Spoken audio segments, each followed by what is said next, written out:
Dollar. Dirt on money, no soul. Had to go and get it, ain't no time to kick it. Got a stack and flip for my foes. Dollar. Please tell me you can hear me. Don't turn your back and don't neglect me. Just let me know if you need me. Dollar. Let me watch out for my partners. Keep my money long, get my team strong. Let me run away from my problems. Yep, what's good, original crew, man? We're back. Yes, we're back with a new Mr. Well, not a new, but you know, new for us, Mr. Ballen, the pinching man. I remember we first came across this like over a year ago. It was like, oh, we should do it. We never did it because it was like the pinching man. You literally telling me somebody can't be somebody going around. Like it has to be something else. Can't be pinching people. The pinching man. Because like what? What if somebody was doing that? See, we got a serial pincher. The pinching man. Or was he pinching like? Or was he like sticking people with stuff? But that's different. But people probably describe it. It felt like a little pinch. Yeah, I don't know. You never know. You never know. So something totally different. Facts, man. With that being said, before we get into it, make sure you check out the links in the description box. Down below. You already know where to go if you want to first support. All you have to do is check out down below. Also, if you enjoyed today's visuals, like it with a thumbs up. But let's hop into it. Let's check it out. Let's see what's about. You ready? I'm ready. Let's go. What the police find in his storage locker makes this one of the most disturbing true stories on the internet. But before we get into today's story, if you're a fan of the strange, dark, and mysterious delivered in story format, then you've come to the right channel because that's all we do, and we upload 3, 4, even 5 times every week. So if that's of interest to you, please take the like button's email address and sign them up for the following 2 newsletters: the Bulgarian Michael Jackson fan club, as well as the German axolotl fish fan club. Also, please subscribe to this channel and turn on all... Bulgarian Michael Jackson fan club? But they must be annoying. What's the other one? Some fish club. I don't remember. They must do a lot of spam. How do you even know about those? They probably be spamming. Yeah. Like, those be annoying. Those spam joints be annoying. Notifications so you don't miss any of our weekly uploads. All right, let's get into today's story.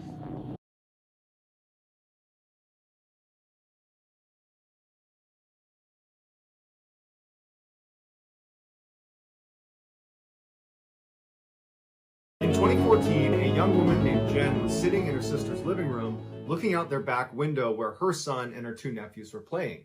And as she's watching them, one of her nephews, named Harrison, walked over to this tree and began peeling the bark off of the tree. And for Jen, this brought back a very strange childhood memory that she hadn't thought about in decades. And without meaning to actually say the words out loud, Jen kind of blurted out what was going through her head, which was, "So weird."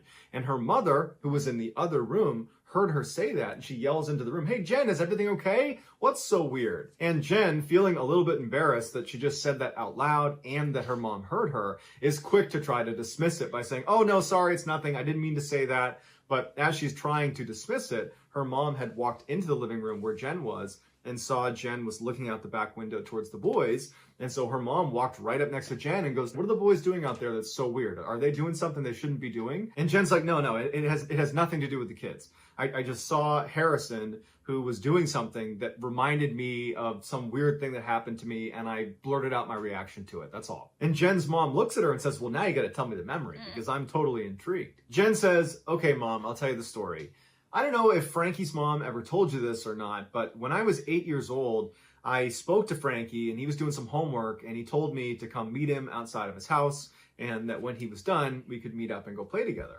And so I walked over to his house and I was standing across the street in front of that small group of trees that we called the Pine Cone Forest, even though it was just a handful of trees, but we all called it that. Anyways, I was standing over there and I was just kind of mindlessly peeling the bark off of the tree. I don't even remember consciously deciding to do it. And so as I'm peeling the bark off the tree, watching Frankie's house, waiting for him to come outside, I noticed to my right, there's this guy walking through the forest towards me.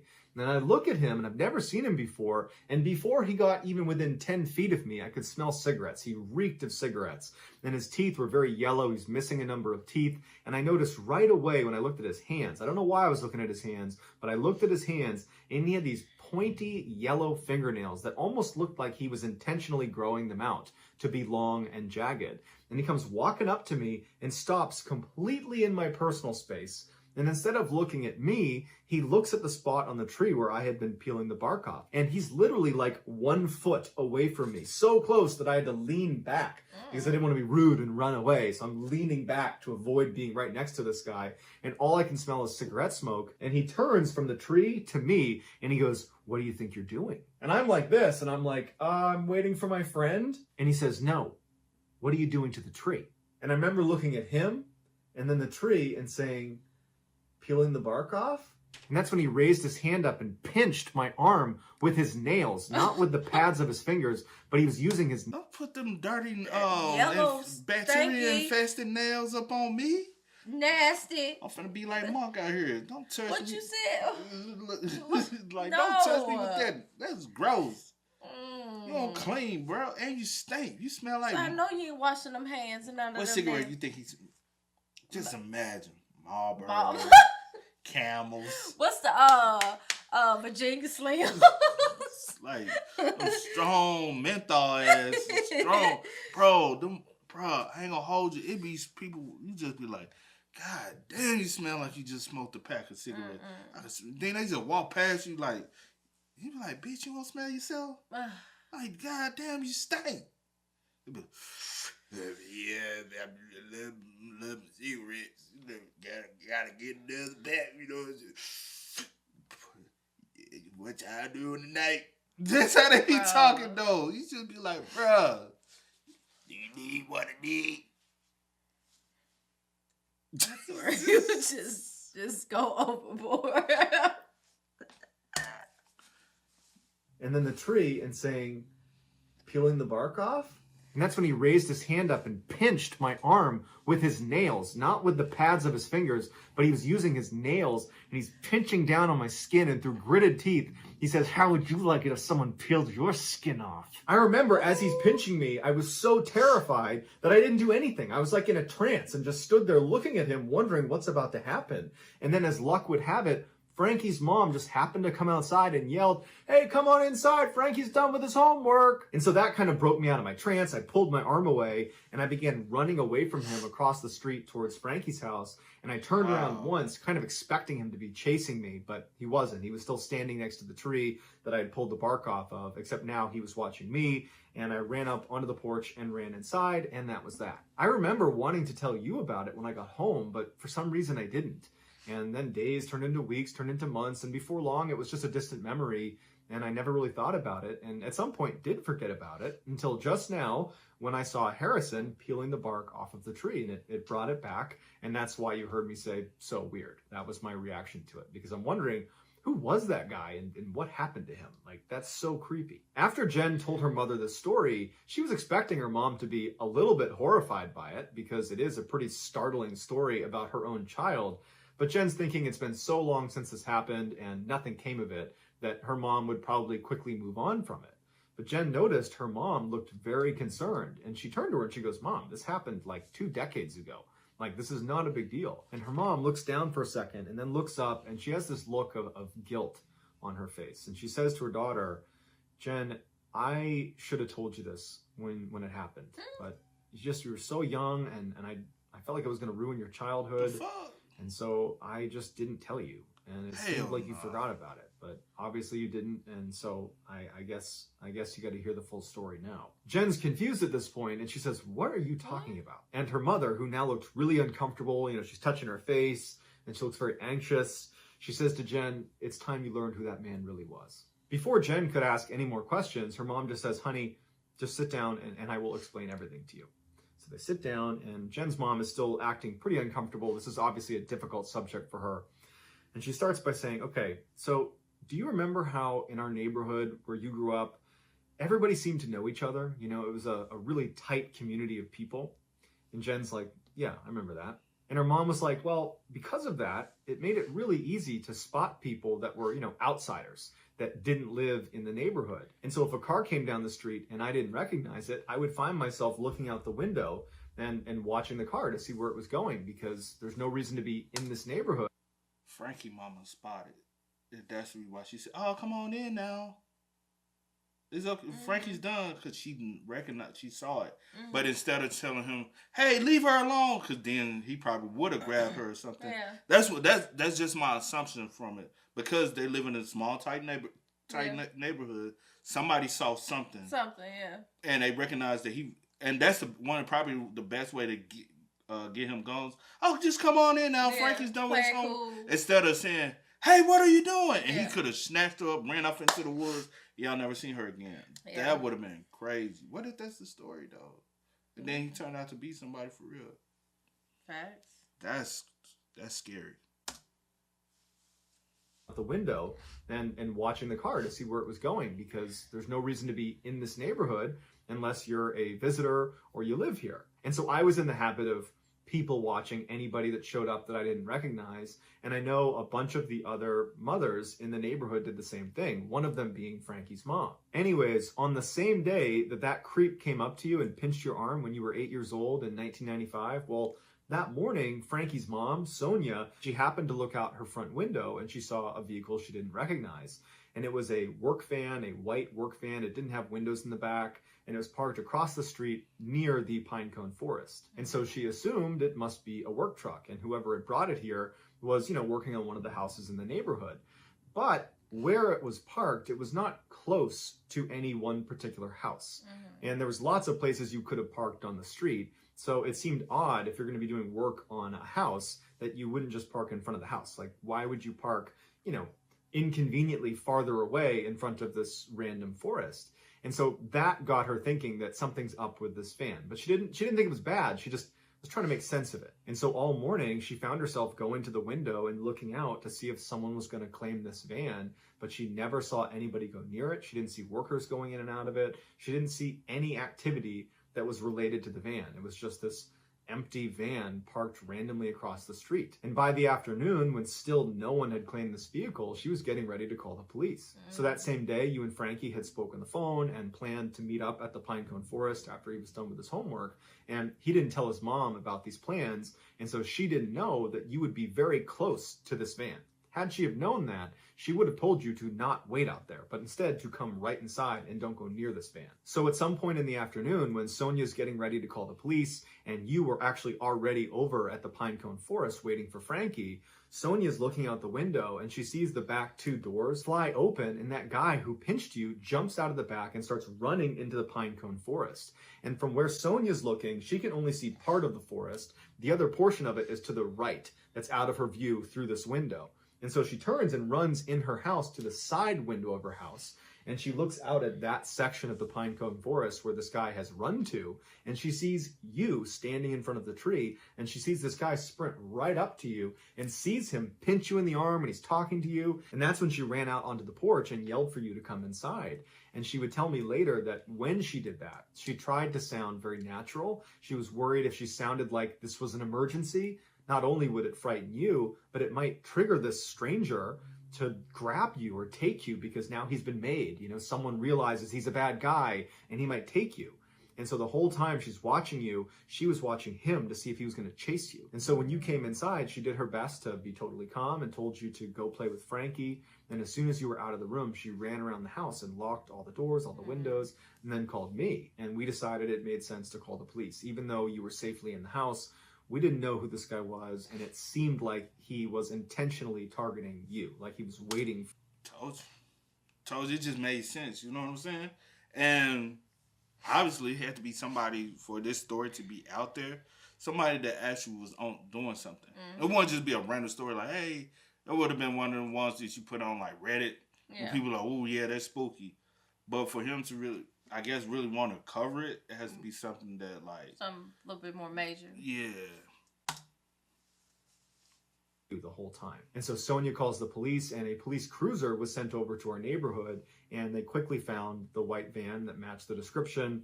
They pull up next to it and they walk to the driver's side, and sitting inside the car is a man that matches the description of what Sonia gave, and he's acting really weird. He looked like he was on drugs, or maybe he was drunk, or something was wrong with him. Something was off about him. And so the officers had him step out of the car, and they searched his car, and in the front two seats there was nothing but cigarette butts and trash. and there was a partitioned wall between the front two seats and the back workspace of the van. They went around to the back of the van, and they see this guy has screwed a latch onto the back of the two doors right across the middle, and there's a padlock through it. So there's an additional lock on this back door. Clearly, he doesn't want anybody getting in the back of this thing. And so the police turn to this guy, and they're like, we need to get in the back of your truck. Can you please open this? And at first, he was making excuses why he couldn't open it, but finally he relented and pulled out a special keychain he was carrying that had two distinct keys on it. And he used one of them to undo the padlock. He opened that up, and then he swung open the doors, and he backed up. And the police look inside, and they can't believe what they're looking at. Inside of this van, all over every surface in the back, were pictures of you taped to the walls, to the ground, to the back. I mean, everywhere you looked, there was a picture of you. What? And they weren't just recent pictures of you. There was at least a couple pictures of you when you were 6 years old, and you were 8 when he approached you. So we know he was following you for at least 2 years. Also in the back of the van were binoculars as well as a camera that presumably he was using to take these pictures of you. But that's not even the worst part. After this guy got arrested, one of the officers pulled out that keychain that had the key to the padlock on the back of his van, and he noticed the other key on the keychain was not just a duplicate key to the same padlock. It was a different, unique key. And so the police go over to this guy and they show him the key, and they say, what is this to?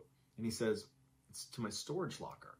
And so the police track down a storage locker, and they go over there and they unlock the lock with the key, and they open the door, and what's inside is straight out of a nightmare. The entire storage locker, the ceiling, the floor, the walls, all of it was covered in clear plastic wrap.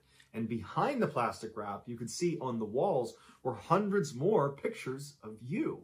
And in the middle of the storage locker was a dentist chair that had been anchored to the ground. Next to the dentist chair was this silver tray like you would see in a dentist's office, except on it were all these knives. And they were not surgical or medical knives. They were like meat cleavers and hunting knives, crude instruments. And then next to that on a table was an anatomy book where he had used printouts of you to bookmark different parts of the book that he was taking notes on and highlighting, all of which had to do with the female anatomy. In the back of the locker was a rotted mattress that was just sitting on the ground, and anchored in the back on the wall were chains with handcuffs extending off of them.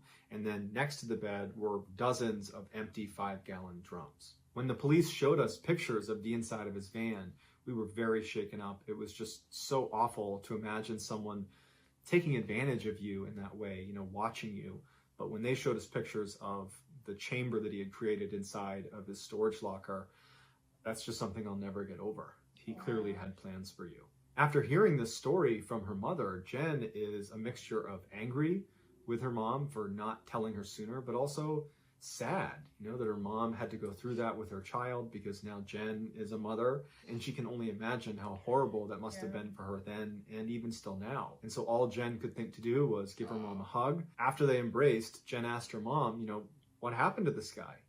Where is he? Did he go to jail? And her mom told her that he had confessed to stalking Jen, and he confessed that everything they found in the storage locker in his van was his, and that he understood the implications, but he never gave his real motives for it or really what his intentions were. He was ultimately put into a high security mental institution for the criminally insane, and her mom said she has no idea if he's still alive or if he's been transferred, but that was the last she knew about him. And so Jen wound up doing some homework and figured out where he was being held, and she asked to have a meeting with him because she wanted to ask him to his face, what were you planning to do to me? I want to know why you did this. And he agreed to take this meeting, but the day before they were supposed to have it, he took his own life. And so Jen doesn't know if that was brought on by their impending meeting. It certainly seems likely. But unfortunately, that's it. She doesn't get any more answers, and it will end with a big question mark of, what was he going to do to me and why? So that's going to do it, guys. I hope you enjoyed today's story. If you found the secret in today's video, tell us. Wow. You found the secret, D? Well, I showed it to you. He showed it to me. That's scary, bro. That's definitely scary. Traumatizing. Very much so. And I'll say this. In all honesty, I do think the mom did what was right by not telling her. Yeah, because, for me, it'll be a thing of I don't want you to grow up or live in fear and, all of that type of stuff. We did what we needed to do on the back end. Because obviously they relocated. You know what I'm saying? So, cool, whatever, but I don't want you to have to deal with that trauma or that, you know, fear or whatever the case may be. But wow. Should she ask to have a meeting with him? You think she should have went there? It's this curiosity thing. Like, one, why me? Why period? Yeah. Like, what? Like, you know what I'm saying? Like, all these pictures in your van, in your little storage unit, you got this chair. Like, what did you plan to do? Yeah. Like, you can imagine what you plan to do, but for me it is the why. It's the why. Like, okay. what was the reason? Like, you know what I'm saying? Yeah. Why did you target me? I said it seems as though he possibly was getting over it. You know what I'm saying? For him to live like this, he lived this long in his psyche, so he's dealing with it. He's coping with it, but he can live day to day. Mm-hmm. But seeing that you're still alive, you reached out to him, it triggers something. Yeah, and obviously it triggered something that he was like wasn't ready for. Okay, I can't do that. I'm done. Wasn't ready to face. Yeah, because maybe he's afraid of his own demons that he deals with. You get what I'm saying? Maybe he's like, okay, I don't have those thoughts anymore. And then when she contacted him, he started having those thoughts, and he was like, I can't deal with that. I don't want to go down there. Especially since it's something that you wanted to do all those years ago. You had those urges. You know what I'm saying? Those urges, and you never was able to fulfill them. Yeah, it probably freaked him out his own self. Yeah. And to the point where he was like, I can't go down that road. Or, like, just dealing with it, having to deal with those thoughts and those things, them urges. He's like, all right, I don't have to, especially since she's grown up all these years away, he probably no longer even had those thoughts. But then those thoughts just come back so fast. Like, what she looks like, what she sounds like, what all this stuff, you get what I'm saying? And he probably, and all those demons and stuff just getting in his head, circulating, and he can't deal with it. Really, he just cannot deal with it. So he's like, I'm gone. And then do it right before, the day before. Especially after you agreed that you would meet and talk to her. It was like, nope. I'm not gonna let this take over my life anymore. I'd rather just end my life. Whatever reason that's it is, crazy. That's crazy. Especially since you've been in there all this time, you know, doing your. Yeah, I think if she never reached out to him, I think he probably still would be in there, because obviously he's afraid of his own self and his own thoughts. So he probably would have never left, but he would probably still be alive to be able to try to hopefully one day get over it. Yeah, but I don't know. Honestly, I don't know what I would have done. I think the mothers did the best thing on their end. I think the way they handled the situation was very very mature, very well thought out process.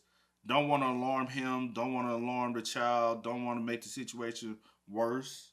Because just imagine if he did just snatched her up and hopped in the van and was gone. You know what I'm saying? Like, just imagine. Obviously, for him to have lurked for at least 2 years, and y'all not really peep that he's lurking. Literally, he was hiding in plain sight. That part is crazy beyond thought. Like, just so happened. Luckily, y'all paid it. And honestly, that's the reason why you gotta have those nosy neighbors. You do have to have those neighbors who notice when certain things are out of place, because you just never know. You never know. Like when things are just always just normal, it's just like, okay, it's normal. Like, you notice, like, okay, why is this car right here? This car right here. Or you know how sometimes I'm like, this car hasn't moved.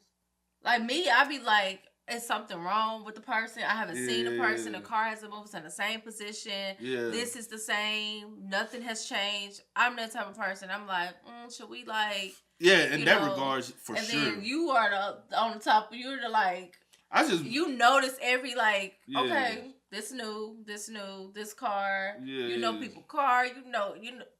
I ain't gonna tell you business. You know folks' schedule. I don't know people's schedule like that. You said like that. I don't know people's schedule. A little bit. It's just the typical routine. It's the routine, cause like after you live somewhere for so long, you peep people. Yeah, because most people have the same routine. They go to work. Yeah. You know what time they about to get home. Like the neighbor across the street. Yeah. I recognized yesterday, which is the middle, almost at the end of the week. I'm like, oh, she here. Yeah. Oh, the kids out of school. I'm like, I just assumed that she's a school teacher. We've been here for some years now, and when the kids are out, she's And when what's the so kids crazy, when the I could kids just are in ask school, her. you could have been I asking. could have just. But when the kids are in school, she's gone. Yeah. Then she leaves the house at the same At time. the same time, They go to school and she comes home. I'm like, she has to work in the schools. It will make sense. Yeah. So like that, you just put two and two together after you see patterns. Or even him, because like around the time I never noticed. I You pointed it out to me. I always hear the car. And you was like, oh, it's you was like, oh, it must be such and such time because he pulls up because I'll be in. I'm like, who truck is this like, loud? What are you talking about? And after you hear it for so long, yeah, what was it like 4:30? No, it'd be like 2 something, 2:30, something around 2:30. Yeah, I'm like, all right, he pulling in around 2:30. I was like, oh, okay. So he gets, you like, yeah, he get home. but dude across the street been there way longer. Yeah, I don't know his schedule though. Yeah, his a little different. It's a little neighbors. I don't know their schedule. I don't know everybody. I just you don't know, but you notice certain things. Certain things, yeah. Especially when it's like repetitive. Yeah, it's very much so repetitive. You just gotta be aware of your surroundings, bro. I know some people hate the nosy neighbors. It's a difference in being nosy, or just being like. But I'm not one of those who overly nosy in your business. Yeah, I'm about to say that's a difference. That's a difference. It's just like I can care less. Yeah. I can care less what you got going on in your house. I'll just like if you constantly like honestly, I edit right there in front of the window.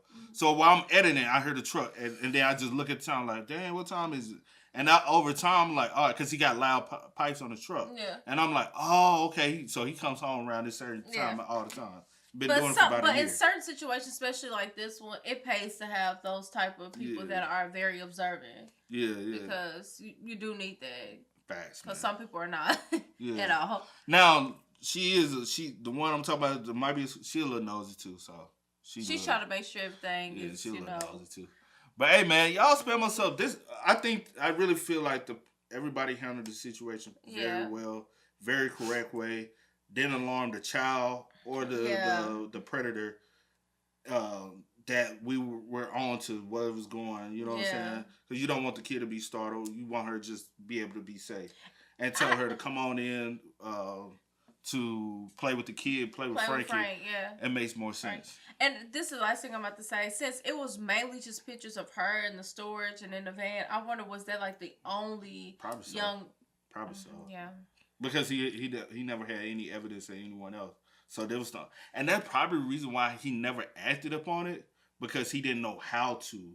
He just stalked it. He always just lived with these fantasies, but he didn't have evidence of a previous victim. Yeah. So he probably was just even himself afraid to even act upon it.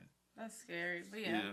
But hey, man, y'all spam us up in the comments, man. Let us know y'all thoughts about it in the comment section down below. But as always, I do go with the name DJ Kid. This is we are. Yeah. Go and get it, ain't no time to kick it. Got a stack of flip for my foes. Dollar. Please tell me you can hear me. Don't turn your back and don't neglect me. Just let me know if you need me. Dollar. Let me watch out for my partners. Keep my money low, get my team strong. Let me run away from my pride.